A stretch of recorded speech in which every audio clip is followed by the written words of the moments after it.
నమస్తే నేను రోజా welcome to special debate. అమెరికాలో అలజడి రేగుతోంది. ప్రపంచ ప్రజాస్వామ్యానికి చిరునామాగా ఎంతగా అమెరికన్ల గురించి చెప్పినా అక్కడ కూడా ఇప్పుడు ఎన్నో ప్రశ్నలు ఉదయిస్తున్నాయి.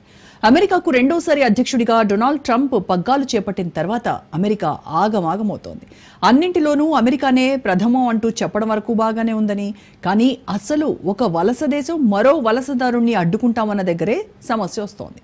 అమెరికాలో ఇప్పుడంతా అయోమయం నెలకొంది. తాజాగా ఉటా వ్యాలీ యూనివర్సిటీలో జరిగిన రాజకీయ కార్యక్రమంలో అమెరికా అతివాద కార్యకర్త, వ్యాఖ్యాత, టర్నింగ్ పాయింట్ యుఎస్ఏ సహ వ్యవస్థాపకుడు చార్లీ కిర్క్ హత్యకు గురయ్యాడు.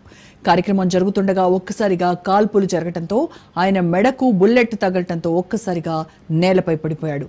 సోషల్ మీడియాలో వైరల్ అయిన వీడియోలో కిర్క్ పెద్ద సంఖ్యలో విద్యార్థులు, యువత ముందు మాట్లాడుతుండగా ఓ బుల్లెట్ దూసుకొచ్చింది. వెంటనే ఆయన మెడవైపు చేయి వేసుకుని కూలిపోతున్నట్టు కనిపించాడు. మెడపై నుంచి రక్తం కారటంతో ప్రాంగణంలో ఉన్న వారంతా ఒక్కసారిగా భయాందోళనకు గురై పరుగులు తీశారు. ప్రాంగణంలో ఉన్న కొంతమంది ప్రత్యక్ష సాక్షులు కాల్పులకు ముందు కిర్క్ గన్ కల్చర్ పైన అవాకులు చవాకులు పేలాడని చెప్పారు. దీంతో ఇది నచ్చని వారు కూడా ఘాతుకానికి పాల్పడి ఉంటారంటున్నారు.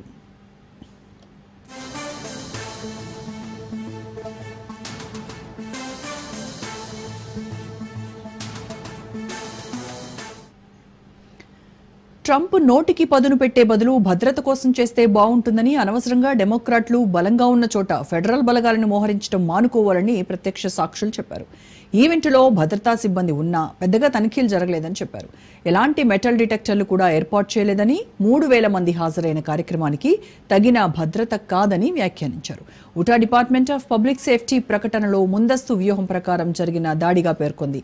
అయితే ఇప్పటి వరకు పోలీసులు నిందితుడిని పట్టుకోలేదు. FBI దర్యాప్తు కొనసాగుతోంది. ఇటీవలే కిర్క్ భారతీయ వలసదారులపై వివాదాస్పద వ్యాఖ్యలు చేశాడు.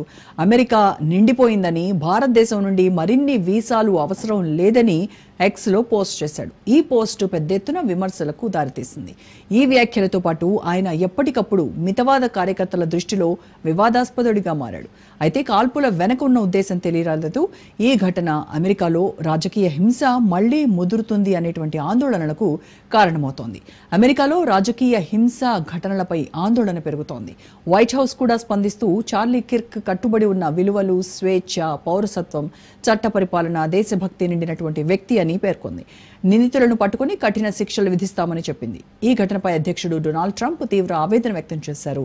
తన సోషల్ మీడియా వేదిక ట్రూత్ సోషల్లో చార్లీ కిర్క్ అమెరికా యువత హృదయాన్ని ఎవ్వరికీ లేని విధంగా అర్థం చేసుకున్నాడని, తనను వ్యక్తిగతంగా ఎంతగానో ప్రేమించానని చెప్పాడు. దాడి రాజకీయ హింసకు మరో ఉదాహరణ అని చెప్పాడు.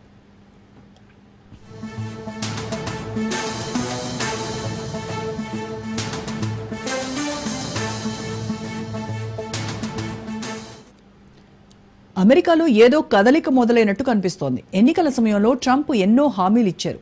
ఆయన మాటలను ప్రజలు నమ్మారు. కానీ గ్రౌండ్ లెవెల్లో చూస్తే ఆ హామీల్లో ఒక్కటి కూడా ఆచరణలో అమలు జరగటం లేదు.